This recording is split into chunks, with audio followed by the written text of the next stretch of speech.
Hello, hi, very good evening, all my students. This is Sangeeta. Welcome to Ganga TGT PGT home science. आप सबका Ganga TGT PGT home science में बहुत बहुत स्वागत है। तो आज हमें पढ़ना है एनसीईआरटी कक्षा 12 की, जिससे हमारे एग्ज़ाम में अधिकतर क्वेश्चन बने हुए हैं। जो रिसेंट में एग्ज़ाम हुए हैं उनसे एनसीईआरटी से ही क्वेश्चन उठाए गए हैं, ये फ्लिप किए गए हैं इसमें। तो हमें एक कक्षा 12 की एनसीईआरटी पढ़नी है। तो हम स्टार्ट करते हैं ये पढ़ना। तो ये आप देख सकते हैं कक्षा 12 की एनसीईआरटी है, गृह विज्ञान। तो हम पहला चैप्टर स्टार्ट करते हैं। पहला चैप्टर हमारा है कार्य कार्य आजीविका तथा जीविका, यानी कक्षा 12 में हमारा पहला चैप्टर है कार्य। ये देखिए आप, ये है पहला चैप्टर कार्य आजीविका तथा जीविका। ये हमारे जीवन में बहुत महत्व रखती है कि कार्य आजीविका और जीविका क्या है। तो वर्क लाइवलीहुड एंड केयरर। तो आगे देखते हैं, रुकिए आप लोग थोड़ी देर। देखिए अब आपको सही दिख रहा होगा। देखिए कि वर्तमान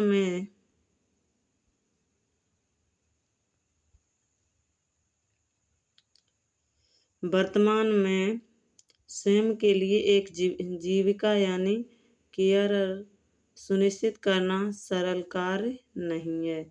यानी वर्तमान समय में एक जीविका सुनिश्चित करना सरल कार्य नहीं है, क्योंकि व्यवसायिक क्षेत्रों में जीविका हेतु अनेक विकल्प उपलब्ध हैं। यानी जीविका चलाने हेतु अनेक विकल्प उपलब्ध हैं व्यवसाय में। ये समझ नहीं आता कि हम करें क्या। इन विकल्पों में से युवा व्यक्ति को अपनी अभिक्षमताओं एवं रुचियों के अनुरूप उचित विकल्पों का चयन करना आवश्यक है। यानी कई विकल्प दिए होते हैं, हमें ये नहीं पता होता कि हम करें क्या। उसके लिए हमें ये शिक्षा दी जाती है। तो साथ ही हम विशेष स्थितियों में लोगों की अभिरुचियों में भी भिन्नता होती है। ऐसे में जीविका का चयन करना सरल कार्य नहीं है। आगे देखते हैं,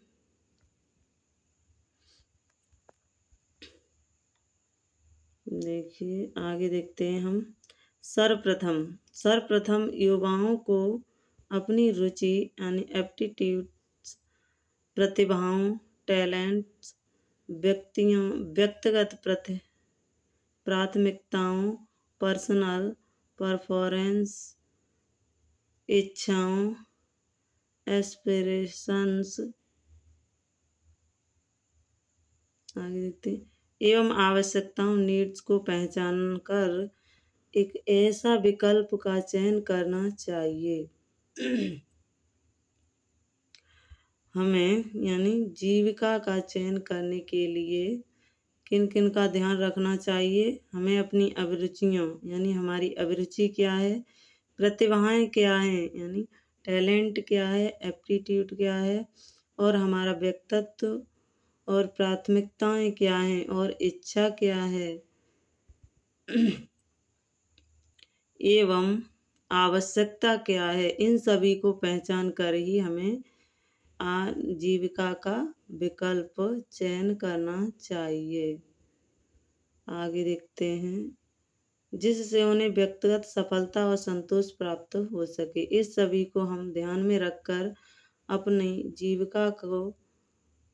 जीविका का चयन करेंगे तो हमें संतुष्टि प्राप्त होगी। साथ ही वे अपने परिवार और समाज राष्ट्र के विकास में भी योगदान दे सकते हैं। कि लगता है आप लोगों को इतना समझ में आ गया होगा। ये आवाज़ क्या कर रही है, बड़ा प्रॉब्लम है। चलो खैर कोई बात नहीं, आगे देखते हैं। कार्य और अर्थपूर्ण कार्य। हम अब ये समझते हैं कि कार्य क्या है और अर्थपूर्ण कार्य क्या है। कार्य और अर्थपूर्ण कार्य में अंतर देखते हैं। तो कार्य यानी वर्क मूलतः ऐसी प्रक्रिया है। कार्य एक ऐसी प्रक्रिया है जो किसी उद्देश्य एवं आवश्यकता की पूर्ति के लिए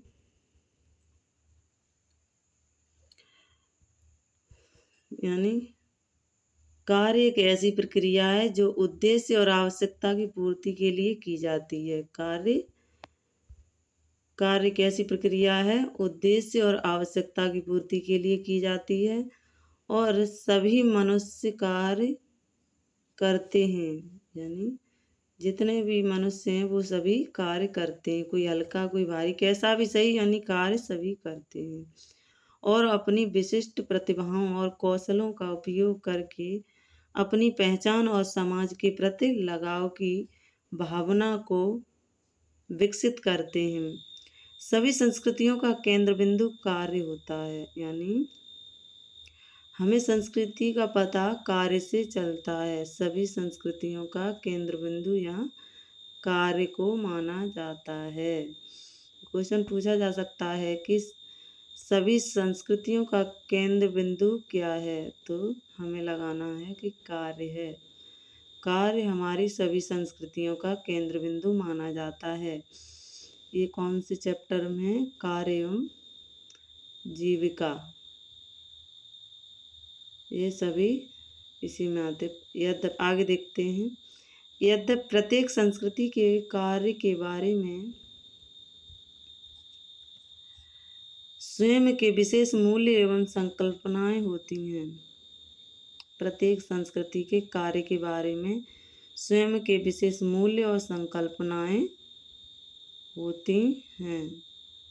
आगे देखते हैं, सभी मनुष्य के लिए कार्य मुख्यतः दैनिक जीवन के अधिकांश विधियां हैं। सभी मनुष्य के लिए कार्य मुख्यतः दैनिक जीवन की अधिकांश क्या हैं? प्रविधियां हैं, गतिविधियां हैं, गतिविधियां हैं। लोगों द्वारा किए जाने वाले कार्य शिक्षा, स्वास्थ्य, आय, लिंग, अवसर की सुलभता, वैश्वीकरण, भौगोलिक स्थिति और वित्तीय लाभ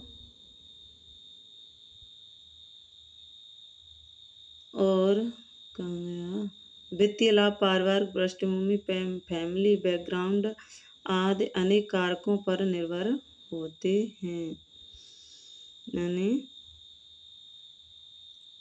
लोगों द्वारा किए जाने वाले कार्य किस किस पर निर्भर होते हैं? शिक्षा पर निर्भर होते हैं, स्वास्थ्य पर निर्भर होते हैं, आय और लिंग पर निर्भर होते हैं और अवसर की सुलभता, वैश्वीकरण, भौगोलिक स्थिति और वित्तीय लाभ, पारिवारिक पृष्ठभूमि, फैमिली बैकग्राउंड आदि अनेक कारकों पर निर्भर होते हैं लोगों के कार्य। आगे देखते हैं, व्यक्ति के जीविकोपार्जन में धन का विशेष महत्व होता है। व्यक्ति के जीविकोपार्जन में धन का विशेष महत्व माना जाता है। इसलिए वह धन अर्जित करने के लिए कार्य करता है। धन जीवन को अर्थपूर्ण एवं प्रासंगिक बनाता है। धन जीवन को कैसा बनाता है? अर्थपूर्ण और प्रासंगिक। अर्थपूर्ण प्रासंगिक क्या बनाता है? अर्थपूर्ण जीवन को अर्थपूर्ण और प्रासंगिक कौन बनाता है? धन। धन हमें क्या बनाता है? अर्थपूर्ण और प्रासंगिक।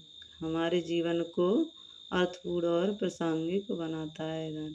इससे न केवल बुनियादी आवश्यकताएं पूरी होती हैं बल्कि गैर जरूरी आवश्यकताएं भी पूर्ण होती हैं। किससे? धन से। कार्य हमारी व्यक्तिगत पहचान है, पर्सनल आइडेंटिटी को विकसित करने के करने एवं स्वाभिमान बढ़ाने में उत्प्रेरक कैटलिस्ट का कार्य भी करता है। कैटलिस्ट आगे देखते हैं, थोड़ा सा देखना है हमें, ये सारा पढ़ना है। ये देखिए उड़ीसा ये पूछा गया है, ये सारा एनसीईआरटी में दिया हुआ है।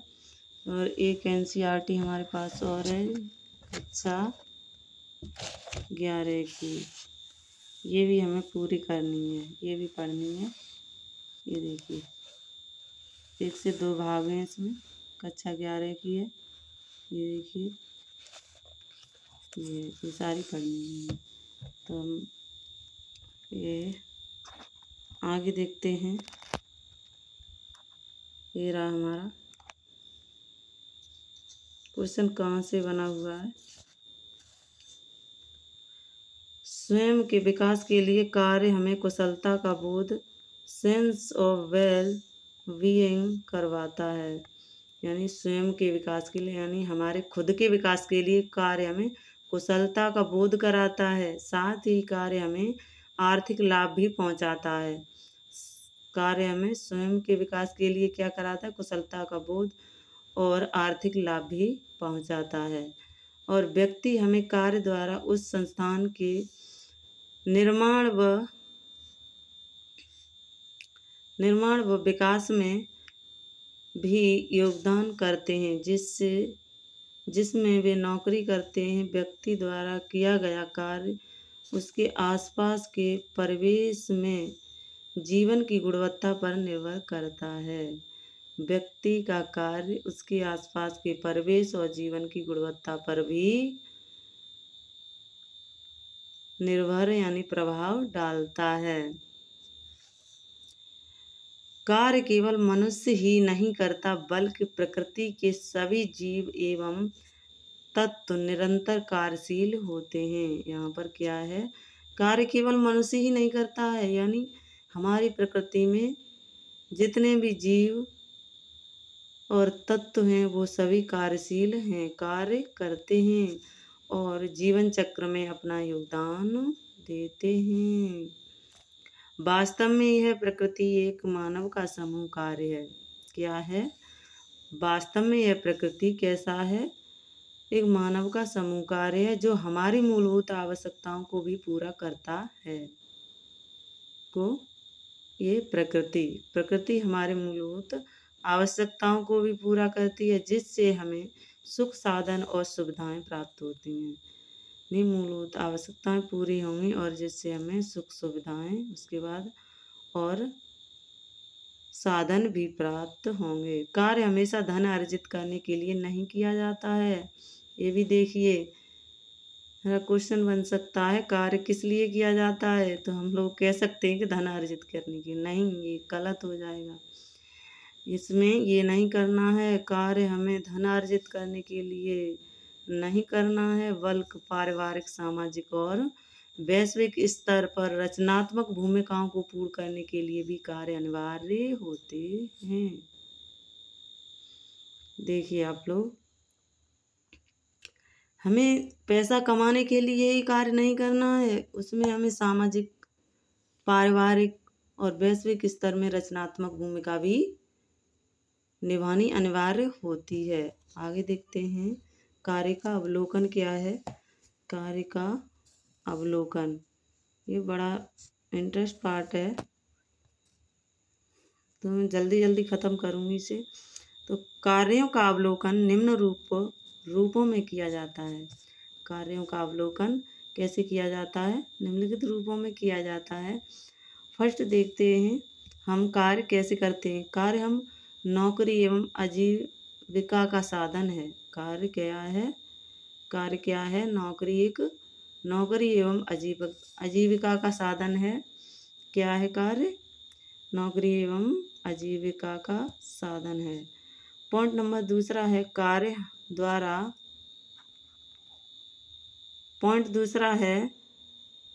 द्वारा नौकरी और आय प्राप्त होने से यह आजीविका सुरक्षा का माध्यम है। क्या है? कार्य द्वारा नौकरी और आय प्राप्त होने से आजीविका सुरक्षा का साधन है। आगे देखते हैं पॉइंट नंबर 3। कार्य एक ऐसा धर्म एवं कर्तव्य है जो हमारे सच्चे व्यक्तित्व एवं विलक्षण प्रतिभा की व्यक्तिगत और हमारे चारों ओर व्यक्ति के जीवन की गुणवत्ता को प्रभावित करता है। कार्य क्या है? कार्य एक ऐसा धर्म कर्तव्य है जो हमारे व्यक्तित्व एवं विलक्षणता प्रतिभाओं और अभिव्यक्ति और हमारे चारों ओर व्यक्ति के जीवन की गुणवत्ता को प्रभावित करता है। नंबर 4 अगला पॉइंट है हमारा, कार्य आध्यात्मिक आचरण का भी एक भाग है। कार्य आध्यात्मिक आचरण का भी भाग है। अगला देखते हैं, कार्य सृजनात्मक क्षमता क्रिएटिव एबिलिटी को बढ़ाता है। कार्य क्या बढ़ाता है? क्रिएटिव एबिलिटी को बढ़ाता है तथा समृद्ध करता है। अगला पॉइंट है, कार्य आनंद और मानसिक संतुष्टि का भी साधन है। अगर हमें कार्य सही से मिल जाता है और मैं अपनी कार्य को सही समय पर समाप्त कर पाती हूँ तो हमें मानसिक संतुष्टि भी मिलती है। अगला पॉइंट है, कार्य प्रतिष्ठा, स्टेटस, शक्ति, पावर, अधिकार, कंट्रोल का प्रतीक है। थैंक यू बच्चों, आज के लिए बस इतना ही। लाइट जा चुकी है, अब मेरे पास एक प्रॉब्लम है। अब मैं अगला जो रह गया है वो अगले भाग में कराऊंगी, अगले वीडियो में कराऊंगी। Thank you, bye.